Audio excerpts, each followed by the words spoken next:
Video kali ini menjelaskan penurunan persamaan frekuensi getar pada pegas. Nah, pada peristiwa osilasi, arah gaya selalu berlawanan dengan arah simpangan. Contoh, ketika gaya pada bandul yang bergerak ke kiri, artinya simpangannya ke kiri, maka gayanya ke kanan. Jadi, arah gaya selalu berlawanan dengan arah simpangan. Hal itu juga berlaku pada pegas. Nah, persamaan hukum Hooke menunjukkan bahwa gaya, dalam hal ini F, sama dengan minus K dikali dengan Y. Minus ini menunjukkan arah gaya berlawanan dengan arah simpangan. Jadi, F tersebut merupakan gaya yang menarik kembali benda ke posisi setimbang. K konstan pegas, sedangkan Y merupakan simpangan. Nah, kita akan coba menurunkan persamaan frekuensi getar pada pegas. Nah, persamaan simpangan pada benda yang berosilasi itu sama dengan Y sama dengan A sinus omega T plus C.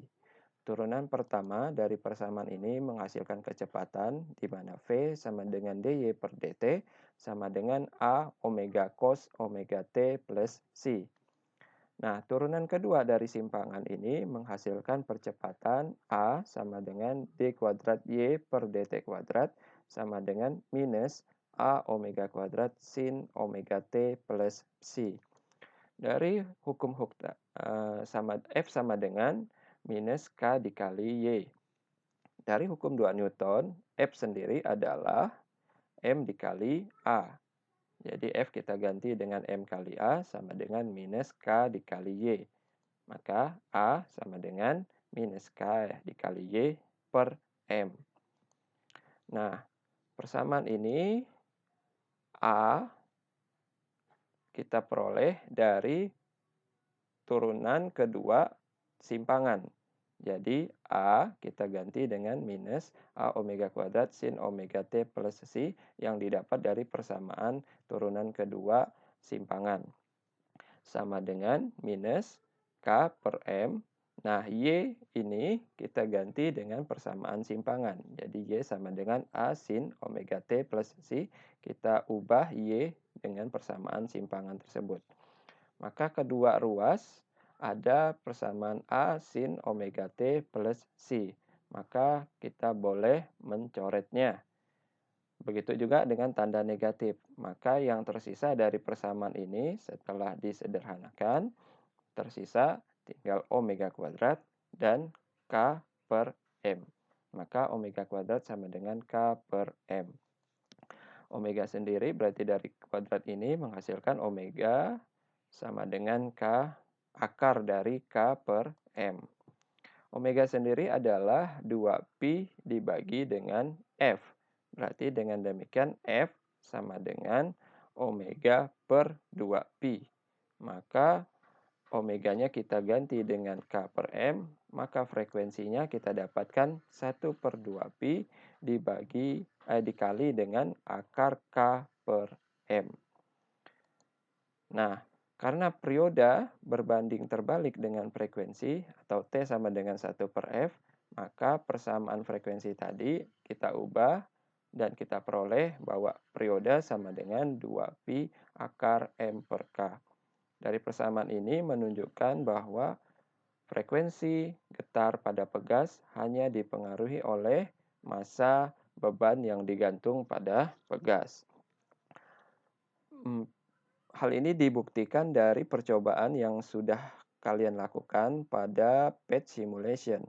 Nah, ini hasil dari percobaan Fierin yang sudah dilakukan.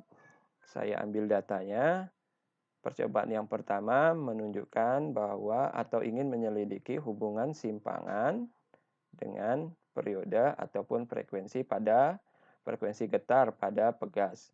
Simpangan yang diubah-ubah tetapi massa bebannya tetap. Hasilnya menunjukkan bahwa periodenya tetap sebesar 0,8 sekon dan frekuensinya juga tetap yaitu sebesar 1,25 Hz. Ini menunjukkan bahwa walaupun simpangannya diubah, tapi nilai periode dan frekuensinya tetap. Dengan demikian dapat disimpulkan simpangan tidak mempengaruhi periode ataupun frekuensi ayunan. Nah, selanjutnya percobaan yang kedua, kita lihat pada tabel ini massa beban diubah tetapi simpangannya tetap. Berarti percobaan ini menyelidiki hubungan massa beban terhadap periode maupun frekuensi getar pada pegas. Maaf, bukan ayunan ya, tapi pada pegas. Nah, ketika massa bebannya dinaikkan, terlihat bahwa periodenya juga mengalami kenaikan. Artinya, semakin besar massa beban, periode getar pada pegas juga semakin besar. Tapi kebalikannya dengan frekuensi, semakin besar massa beban, maka frekuensinya semakin kecil atau berbanding terbalik. Artinya, massa mempengaruhi periode atau frekuensi ayunan. Secara matematis, sudah kita dapatkan di slide sebelumnya bahwa periode sebanding dengan massa bandul yang digantungkan pada pegas dan kemudian digetarkan, dan frekuensi itu berbanding terbalik dengan massanya. Artinya semakin kecil atau semakin besar massa, maka semakin kecil frekuensinya sesuai dengan percobaan yang sudah dilakukan. Jadi kesimpulannya adalah massa mempengaruhi periode atau frekuensi ayunan. Semakin besar massa, maka periode getar pada pegas semakin besar. Semakin besar massa, maka frekuensi getar semakin kecil. Demikian penjelasan video kali ini, semoga bermanfaat. Terima kasih. Assalamualaikum warahmatullahi wabarakatuh.